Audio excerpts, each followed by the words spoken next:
बावरी बेटा, तुम्हारे mummy papa अचानक मुंबई कैसे आ गए? क्योंकि उन्होंने सगाई का मुहूर्त निकाल लिया है। क्या? और वो परसों ही हमारी सगाई करवाना चाहते हैं।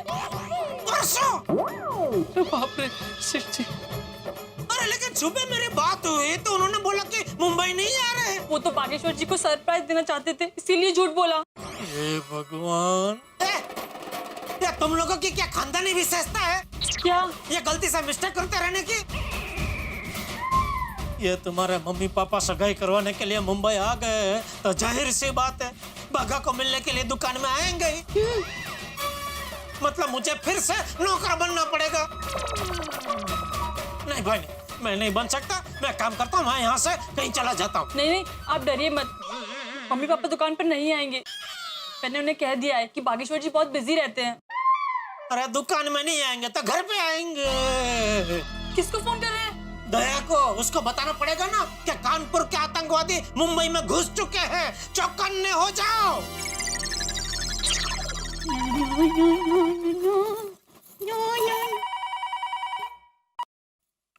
हेलो दया। ओहो, टोपू के पापा, क्या बात क्या है?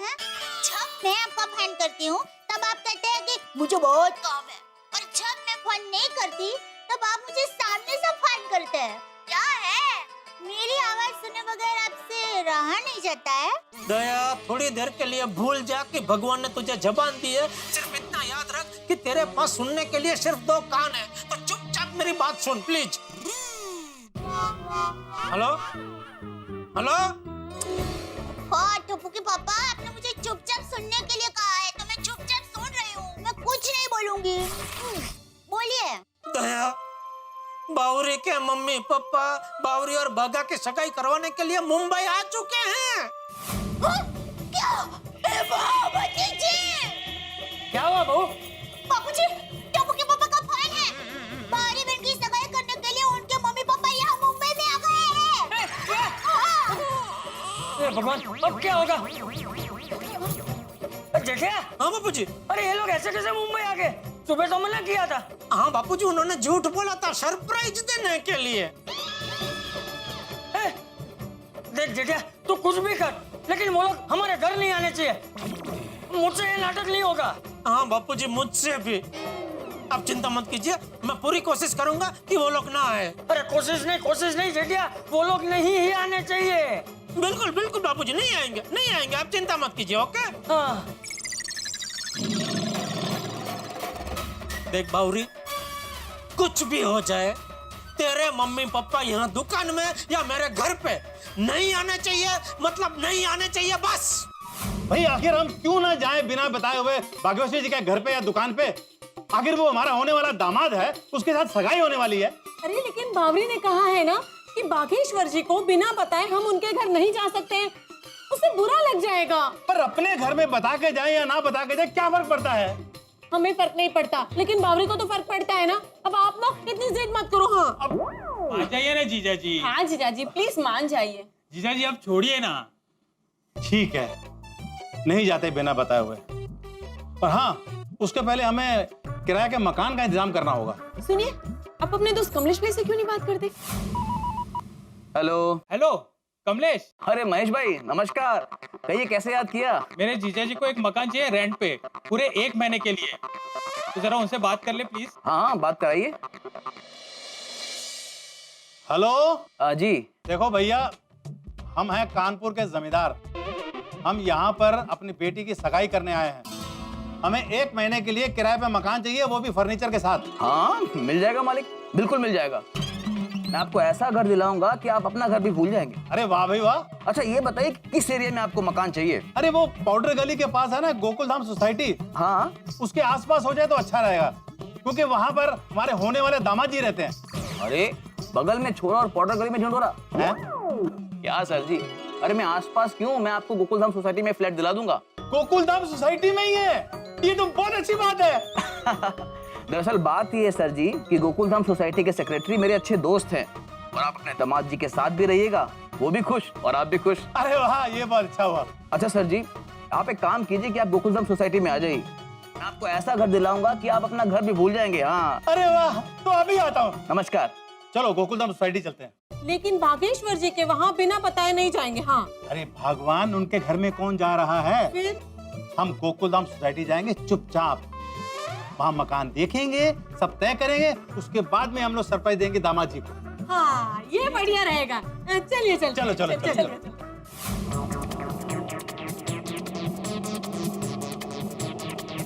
कितना हो भैया? 95 रुपए। ये लीजिए 100 रुपए। ये है सोसाइटी गोकुलधाम। आ गए बेटी के ससुराल। ये गोकुलधाम सोसाइटी बहुत अच्छी है। सही कह रहे हैं आप। छत पर कृष्ण जी की मूर्ति है, सामने कृष्ण भगवान का मंदिर। अरे हम तो ये चाहते हैं कि इस सोसाइटी पर श्री कृष्ण भगवान की कृपा दृष्टि हमेशा बनी रहे। बस हमें ज्यादा यहाँ रुकना नहीं चाहिए, नहीं बागेश्वर की बहन दया और उसके बापूजी ने देख लिया तो प्रॉब्लम हो जाएगी। भाई साहब, मकान मिल जाएगा ना? अरे भाई साहब आप बेफिक्र रहिए। मैंने कहा ना, इस सोसाइटी के सेक्रेटरी मेरे अच्छे दोस्त हैं।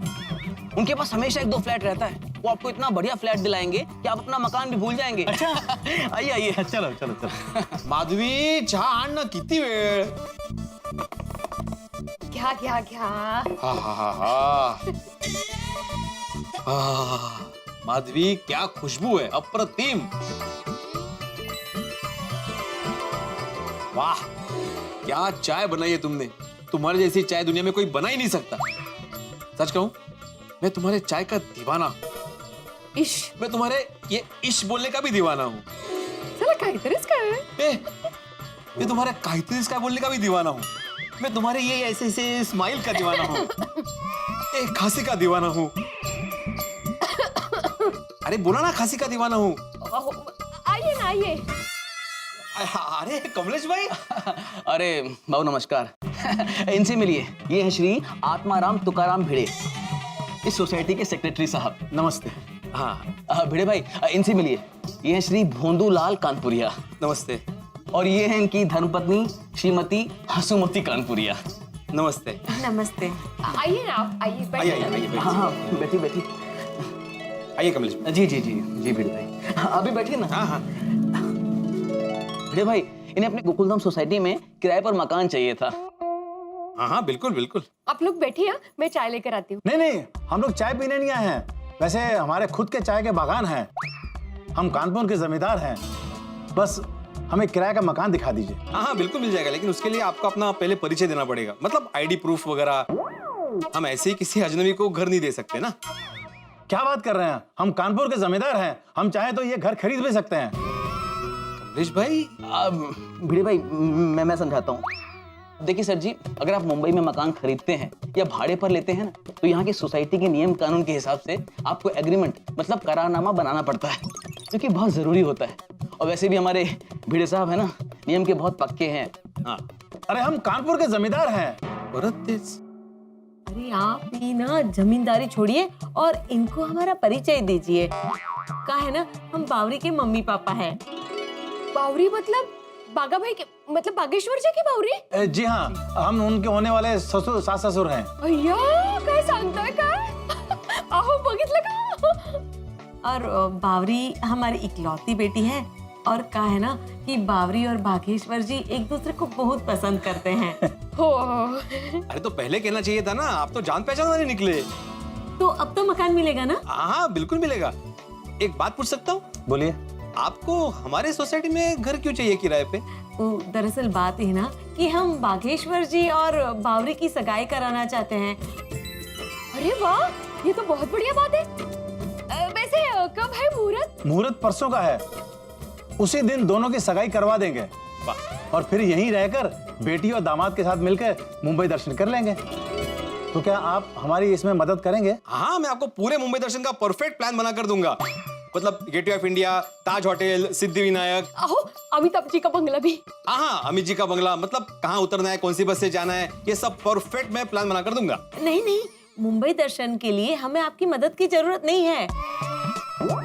हमका तो इस सोसाइटी में किराए पे एक मकान चाहिए. लेकिन हाँ, मकान ना फुल फर्नीचर वाला होना चाहिए. हाँ. ओह सॉरी, मुझे लगा मुंबई दर्शन का. हाँ. हाँ नहीं, हमारे फ्लोर पे एक फ्लैट खाली है चंदारामानी जी का. वो फुल्ली फर्निश्ड फ्लैट है, वो मिल सकता है आपको. क्या है, वो इंडिया में रहते नहीं है, वो आउट ऑफ कंट्री रहते हैं, और वो फ्लैट की देखभाल मैं ही करता हूँ. हाँ बिल्कुल हमारे जैसा ही फ्लैट है, एकदम सेम टू सेम। अरे वाह, अब फिर तो चलेगा। तो कमलेश जी, ये लीजिए ₹1,00,000। अब ये घर हमारा हुआ। ये नहीं, वो चंदनामणि वाला। हाँ हाँ, मेरा मतलब वही घर। और जो भी लिखाई पढ़ाई है वो आपस में देख लेना। हाँ हाँ सर जी, आप बेफिक्र रहिए। भिड़े भाई, वो एग्रीमेंट हम लोग कर लेंगे। हाँ, वो देख लेंगे। पर आपसे ना एक विनती है, वो हम लोग यहाँ रहने वाले हैं, वो बात आप किसी को बताइएगा नहीं। हाँ। मतलब? दरअसल बात ही है कि हम बागेश्वर जी और बावरी को सरप्राइज देना चाहते हैं। ओह हाँ हाँ बिल्कुल दीजिए, हम किसी को नहीं बताएंगे। हाँ तो भिड़े भाई, हम कल से ही फ्लैट में रहने आ सकते हैं ना? हाँ हाँ बिल्कुल आ सकते हैं, कभी भी आ सकते हैं। वैसे मेरा एक सुझाव है, अभी आप बागेश्वर जी और बावरी जी की सगाई करने वाले, तो आपको हॉल बुक करने की जरूरत नहीं है। क्या है, हमारे सोसाइटी का एक क्लब हाउस है, बहुत बड़ा है वो, तो आप चाहे तो वहाँ कर सकते हैं सगाई। अरे वाह, ये तो बहुत अच्छी बात है। हाँ, लेकिन उसका सोसाइटी को आपको 5,000 भाड़ा देना पड़ेगा। अरे हम कानपुर के जमींदार हैं, 5 क्या, हम 50,000 देने को तैयार हैं। नहीं, हमें 5,000 ही चाहिए, बहुत सारी हुई। हाँ, ये रहिए सर। मी काय म्हणते, हाँ? बहुत दिन से घर बंद है तो अब्दुल भाई को बोल के साफ सफाई करवा लेते हैं। ये लोग कहाँ कहाँ दौड़ेंगे। हाँ करेक्ट। अरे आप रहने दीजिए, हम बागेश्वर जी के नौकर को कह देंगे, वो साफ सफाई कर देगा। भगो भाई, बागा भाई का नौकर? बागा भाई ने नौकर रखा है? काय हो? माना नहीं मैं। हाँ, वो कहा है ना कि बावरी बता रही थी कि घर में और ऑफिस में बहुत काम बढ़ गया है, तो बागेश्वर जी ने नौकर रखा है। बाप रे। माधवी, बागा तो जेठालाल के यहाँ नौकरी करता है ना, उसने घर और दुकान संभालने के लिए नौकर रखा है। कमाल है नहीं? लगता है जेठालाल ने सॉलिड पगार बढ़ाया होगा उसका। क्या हुआ? नहीं कुछ नहीं, वो पगार बढ़े, बागेश्वर की तरक्की से बहुत खुशी हुई। हाँ खूपच। अरे दामाद किसका है? आपका ही। अच्छा, तो अब हम चलते हैं। हाँ जी जी बिल्कुल। अब तो आपको गोकुल धाम सोसाइटी पर भाड़े में मकान भी मिल गया। हाँ हाँ, मैं चलता हूँ। अच्छा, नमस्कार। नमस्कार। धन्यवाद। नमस्कार नमस्कार। हम ये कह रहे हैं, अब तो बावरी को फोन लगाइए। हाँ, कुछ समझ में नहीं आ रहा है, क्या करें? अरे बाप रे, पापा का फोन। काट दे काट दे। नहीं सेठ जी, नहीं काट सकते। क्या नहीं? अगर फोन काट दिया तो हो सकता है वो लोग यहाँ आ जाए। बात कर, खड़ी क्या बात कर। हेलो हेलो बाबरी बेटा, कैसी हो? कहाँ हो तुम? पापा, मैं बागेश्वर जी की दुकान में आई थी, उन्हें सगाई के बारे में बताने। बागेश्वर जी की दुकान पर हो? हाँ बहुत अच्छे, एक काम करो, उनसे भी जरा बात कराओ। पापा आपसे बात करना चाहते हैं। अरे मैं क्या बात कर रहा हूँ? कुछ भी बात कर, खत्म करना भाई। बागा, put it on speaker. मैंने कहा फोन स्पीकर पे रख। नमस्ते पप्पा जी। जीते रहो बेटा, कैसे हो? मैं एकदम ठीक हूँ। सुबह तुम्हारे पिताजी से बात हुई थी। मेरे पिताजी से? घर पे फोन आया था, बापू जी से बात हुई थी। अच्छा, हाँ अच्छा। क्या कहा पिताजी ने? तुम्हारे पिताजी से ज्यादा बात नहीं हुई, क्योंकि उन्होंने मौन व्रत रखा है ना।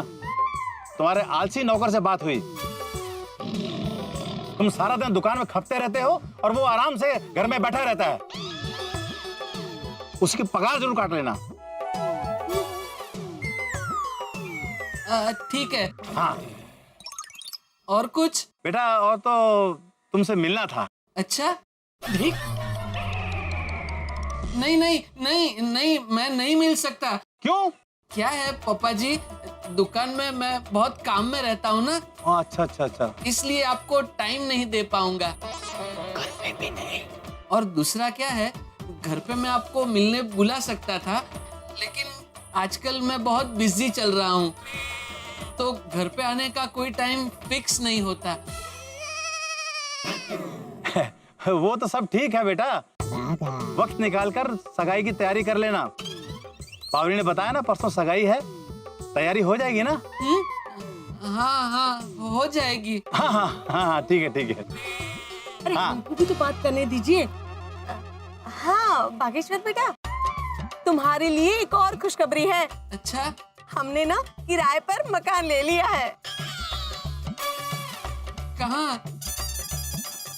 हाँ नहीं, हाँ वो तो सरप्राइज है, लेकिन जब तुम्हें पता चलेगा ना, तब तुम और बावरी बहुत ही खुश हो जाओगे। अब ये सब छोड़ो, बावरी को बेटा जरा बताओ क्यों जल्दी से घर आ जाए। क्या है ना, सगाई की सारी तैयारियां बाकी है। जी ठीक है। हाँ चलिए चलिए। चलिए चलिए। बावरी जी सुना आपने? हाँ अच्छा मैं चलती हूँ। बावरी के मम्मी पापा को सरप्राइज देने का बहुत है। सेठ जी परसों तो सगाई है, उनसे मुलाकात होगी ही होगी। अब उन्हें नहीं टाल सकते, तैयारी शुरू कीजिए। मतलब नौकर बन जाऊं? नहीं भाई नहीं, अभी मैं नौकर नहीं बनूंगा। ये बावरी के मम्मी पापा से बचने के लिए कुछ सोचना पड़ेगा। नताशा, बोलो आफतलाल गड़ा। हाँ सही फरमाया मेहता साहब आपने। मुझे मेरा नाम जेठालाल से बदल के आफतलाल ही रख देना चाहिए। हर वक्त मेरे सर पे कोई ना कोई आफत रहती ही है। अब क्या हुआ भाई? अरे भाई मैं वो नट्टू काकर भागा को कानपुर भेजने का प्लान बना ही रहा था कि इतने में बावरी के मम्मी पापा बिना बताए या मुंबई आ टपके हैं। क्या? हाँ इतना ही नहीं, उन्होंने परसों के दिन बागा और बावरी की सगाई रख दी है। हमारा पूरा प्लान उल्टा पड़ गया मेहता साहब। अच्छा तो फिर क्या करने का तय किया तुमने अब? तो आप बताइए मेहता साहब, मैं दोबारा नौकर बनना नहीं चाहता, प्लीज। क्या बताऊं जेठालाल। हाँ एक काम कर सकते हैं। हाँ ये जो प्लान है ना इसे उल्टा कर दो। मतलब पहले तुम बाघा को छुट्टी दे रहे थे, अब तुम छुट्टी पे चले जाओ। मेरे कहने का मतलब है जब तक बाघा बावरी की सगाई नहीं होती तब तक तुम कहीं बाहर चले जाओ, और जब तक सगाई नहीं होती तब तक बावरी के माँ बाप के सामने आओ मत। तो भाई दुकान और घर जो है वो नट्टू काका और बाघा के भरोसे कर दो और कहीं छुट्टी मनाने चले जाओ भाई। इसी बहाने तुम्हारा दिमाग भी फ्रेश हो जाएगा, वेकेशन भी हो जाएगी और ये तब तक सब मसला भी हल हो जाएगा। एक काम क्यों नहीं करते, तुम अहमदाबाद क्यों नहीं चले जाते? इतने साले सुंदरलाल के पास बड़े दिन अच्छे कटेंगे तुम्हारे। मेहता साहब घूमने जाने का आइडिया अच्छा है, लेकिन सुंदर के पास जाने का आइडिया अच्छा नहीं है। अरे भाई सुंदर के पास जाना ही जरूरी नहीं है, मैं तो मजाक कर रहा हूँ। कहीं भी जहाँ जाना है वहाँ जाओ ना। ठीक है थैंक यू मेहता साहब, थैंक यू। चलो। वाह मेहता साहब ने मस्त आइडिया दिया। क्या क्या सेठ जी? पहले मैं आप दोनों को छुट्टी देके कानपुर भेज रहा था ना, लेकिन अभी मैं खुद छुट्टी लेके कहीं चला जाऊंगा। कहाँ कानपुर? अरे कानपुर क्यों जाऊंगा मैं नट्टू काका? तो बचाओ, मैं बचाओ जाऊंगा। इसी बहाने मैं अपने बचपन के दोस्तों को भी मिल लूंगा। लेकिन सेठ जी, समधी जी ने आपके बारे में कुछ पूछा तो कह देना कि आपने मुझे नौकरी से निकाल दिया। वैसे भी ये बाघा की सासू को मैं आलसी नौकर लगता हूँ ना, तो बोल देना कि आलसी था, कुछ काम करता नहीं था, निकाल दिया नौकरी से। और एक बार सगाई हो जाने के बाद तो उनको सब सच बता ही देना है? फिर तो वापस जैसा था वैसा सब हो जाएगा। लेकिन सेठ जी आपके आशीर्वाद के बगैर मैं सगाई कैसे करूंगा? अरे बेटा मेरे आशीर्वाद तो हमेशा से तेरे साथ हैं और हमेशा रहेंगे। और जरा सोच, अगर मैं यहाँ रहा तो मुझे नौकर बनना पड़ेगा, मुझे झूठ बोलना पड़ेगा और हो सकता है कुछ गड़बड़ भी हो जाए। नहीं बात तो सही है सेठ जी। अब फिर से नौकर बनेंगे, हमें भी बुरा लगेगा। और शादी में तो मैं रहूंगा ही ना, तभी हम तीनों मिलके मस्त धमाल करेंगे। अच्छा देखो, अभी परसों सगाई है तो ये बावरी के मम्मी पापा का कुछ नक्की नहीं है, वो लोग कभी भी वहाँ गोकुल धाम में हमारे घर पे आ सकते हैं। एक काम करो, कल सुबह ही तुम दोनों 2-3 दिन का अपना सामान लेके वहाँ रहने आ जाओ। हाँ जी सेठ जी। ओके सेठ जी। चलो सब कुछ तय हो गया। यहाँ बाघा की सगाई हो रही होगी तब मैं इन्हें बचाओ में मजा कर रहा हूँगा। मजा आ गया। जिंदगी में मुसीबत से लड़ने के हर इंसान के तरीके अलग अलग हुआ करते हैं। कई लोग सोचते हैं कि जिस मुसीबत से मुकाबला न किया जा सके, जिससे लड़ा ना जा सके, उस मुसीबत से आमना सामना ही ना हो। जेठालाल भी कुछ ऐसे ही सोच रहे हैं। बावरी के माँ बाप से बचने के लिए भचाऊ जाने की योजना बना रहे हैं। भाई इस वक्त उन्होंने भचाऊ जाने का प्लान तो कर लिया है, पर कहीं ऐसा ना हो कि इस वक्त जेठालाल जो बचाऊ कर रहे हैं कहीं उन्हें बचाव न करना पड़े। कहीं ये बाघा बावरी की प्रेम कहानी में जेठालाल तो फंसे ही, कहीं हम सारे गोकुलधाम निवासी न फंस जाए। तो जो भी हो, टेंशन और हंगामे तो हैं, लेकिन इस बाघा और बावरी की प्रेम कहानी में चाहे जितना टेंशन हो, हंसी आपके लिए बरकरार है। क्या होगा आगे ये जानने के लिए देखते रहिए तारक मेहता का उल्टा चश्मा। देखते रहिए, हंसते रहिए।